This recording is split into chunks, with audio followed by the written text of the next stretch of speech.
পবিত্র ঈদুল আজহার দীর্ঘ ছুটি শেষে আজ থেকে দেশের সরকারি অফিসগুলোতে স্বাভাবিক কার্যক্রম শুরু হয়েছে। নাটোর শহরের জেলা শিক্ষা অফিস থেকে বিস্তারিত জানিয়েছেন নাটোর প্রতিনিধি বোরহানুদ্দিন রনি।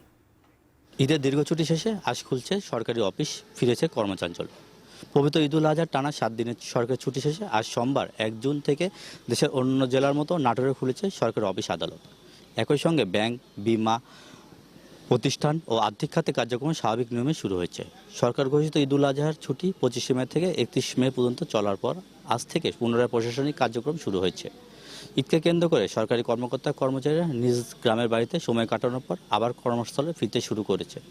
নাটোর শহরে বাস টার্মিনাল, রেল স্টেশন সহ বিভিন্ন স্থানে গত 2 দিন ধরে কর্মজীবী মানুষের ফিরতি যাত্রার চাপ লক্ষ্য করা যায়। ফলে জেলা প্রশাসনিক কর্মকাণ্ড আবারও প্রাণচাঞ্চল্য ফিরে এসেছে।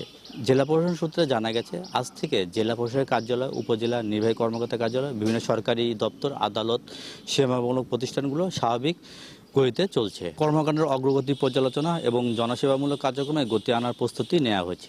দীর্ঘ ছুটির কারণে জমে থাকা ফাইল নিষ্পত্তি, উন্নয়ন, অনুযোগীদের ছুটি শেষে ব্যাংক ও আর্থিক প্রতিষ্ঠানগুলো আজ থেকে লেনদেন শুরু করেছে।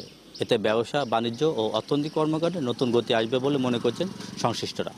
নাটোরের বিভিন্ন সরকারি অফিসে খোঁজ নিয়ে জানা যায়, কর্মকর্তারা ঈদ পরবর্তী প্রথম কর্মদিবসে উপস্থিত হয়ে সহকর্মীদের সঙ্গে শুভেচ্ছা বিনিময়ের পাশাপাশি নিয়মিত দাপ্তরিক কাজ শুরু করেছে।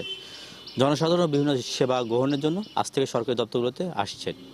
দীর্ঘ ঈদ ছুটির পর কর্মস্থলে ফেরার মধ্য দিয়ে নাটোর সহ সারা দেশে প্রশাসনিক, আর্থিক ও সেবামূলক কার্যক্রম আবার পুনর্দমে শুরু হয়েছে, যা জনসেবা অর্থনৈতিক স্বাভাবিক গতিধারা বজায় রাখতে গুরুত্বপূর্ণ ভূমিকা রাখবে। নাটোর থেকে বোরহানুদ্দিন রনি।